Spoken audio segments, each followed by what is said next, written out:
il aime son jingle, c'est quoi votre problème? Joe.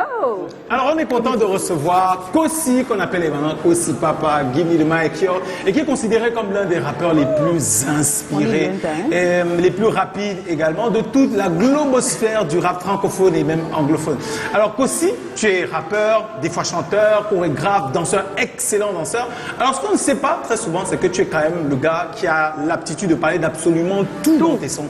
Tu parles de Dieu dans Sango par exemple, tu parles de balançoire dans Balancer, tu parles des habits, caleçons, slip, kaba dans Caleçon, tu parles du héros du Kanda, du Kanda, du tarot, dans Landé et naturellement dans Deux œufs spaghetti.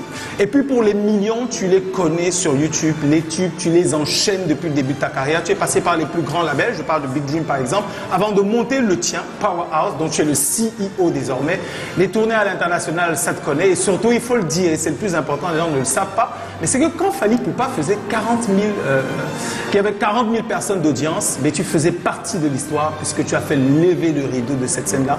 Et ça, c'est juste énorme, sachant qu'en même temps qu'il se déroulait le 28 octobre des Canals d'Or, toi, tu étais en France pour faire une superbe stalle et tu remportais de l'autre côté le trophée d'artiste masculin de l'année. Si ça, c'est pas énorme, si c'est pas la preuve que tu es déjà un artiste accompli, qui est déjà plein à 360 degrés et qui est déjà le tof d'aller tutoyer Olamide, Asake, D-Bunch, Davido et les autres, si c'est la preuve. C'est un plaisir de te recevoir une nouvelle fois.